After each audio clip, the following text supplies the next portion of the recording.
Hi, you're watching TGAT episode 2, and this is the gospel according to DJ Jnett. What sort of DJ am I? Organic. You know, it doesn't really matter about music style. To me, I don't like to kind of, categorize too hardly, but I just music that moves me, music that matters. Oh yeah, 30 years. God, freaky. God. Oh, sorry. Okay. Okay. How long have I been a DJ? Close to 3 decades. I grew up, in the 80s, and yeah, as a teenager, started clubbing basically. Went to a lot of Euro kind of funk nights, because I was living out in the suburbs, moved from the country. Bombay Rock really changed me on Sydney Road, which, had a funk night. And it was pretty much full of, people like me coming from the same backgrounds and stuff. And the music was just amazing. Like, it was pure funk. And as the years have progressed, that's the real foundation of where my sound is. I figure, like all the stuff I would hear there is still so relevant now. Even a record collection, as much as my whole dream was to have this massive record collection, and decades later, here I have it. And now it's like, oh my God, it's actually kind of a bit of a stress in you. It's a weight on your shoulders, it's like it's so much. And if I have to move, oh my God, what the fuck. But in saying that, I am going through it. I mean, it's different now because of listening to stuff online. Like, my oldest son is really into trap, and lately we've got the boombox in there and listening to stuff. I'm like, yeah, that's cool. No, I don't like that. He's, slant. They say too much, bitch, or whatever. But then there's some where I'm like, man, I've gone and downloaded it, and I want to try and play some bits in my set. There's a few that are really sick, but yeah, records is really. CDs are cool too, but yeah, it's USB is great. It's great, but the difference of, I've had hernias, so I've literally, after my kids, I had 4 hernias after my second child. But I think what it was is the years of carrying, carrying 2 60 boxes at least up those stairs at Revolver. I had this firm and flat stomach. Like, I was just so, because they said to me, were you an athlete? Like, this happens to athletes. I'm like, no, I just forever was carrying heavy shit. My favourite gig I just did recently was in the UK. Was a Secret Sundays. It was called Secret Sundays, and it was their 18th birthday party. 18 years. So huge, big, massive space, 1,000 people, everyone getting down to house music. Like, I knew this was somewhere. This existed somewhere, and in that moment so yeah, that's definitely my favourite gig of the past, say, I don't know, few months.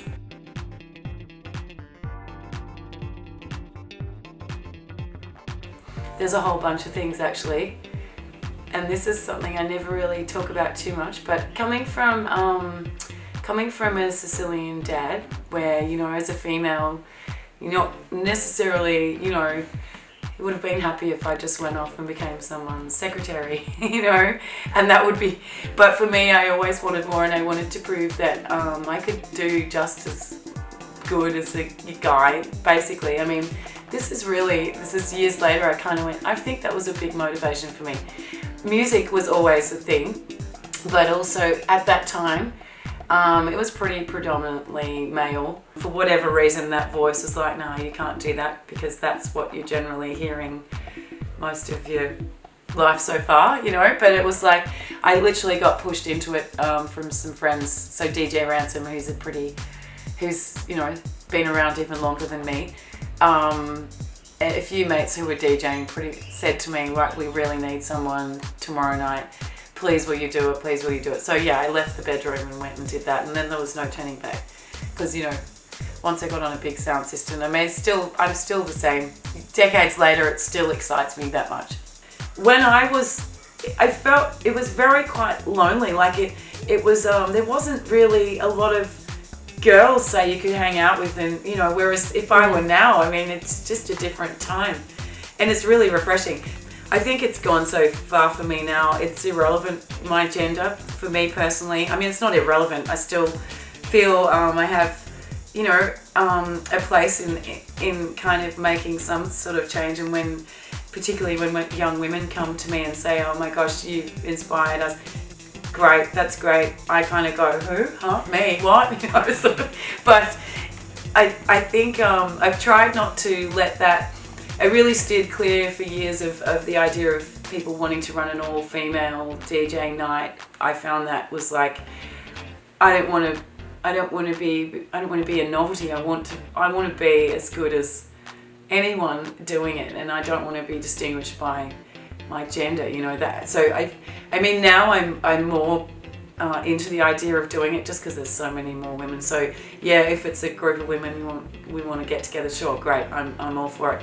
I have been around guys that have gone, well, there's this thing now where it's only where women are oh, she just got the gig because that person got the gig because she's a woman. I don't like hearing that either, because it's like there's this fine line, there's a fine line, like actually she may have got it because she's really good, so there seems to be this little line between the sexes still, where there's a justification, because there's so many women now doing it. It's like, oh, there's promoters are wanting to keep that balance, which I have heard that dialogue go on, oh, we need to get a couple girls in there because it looks too.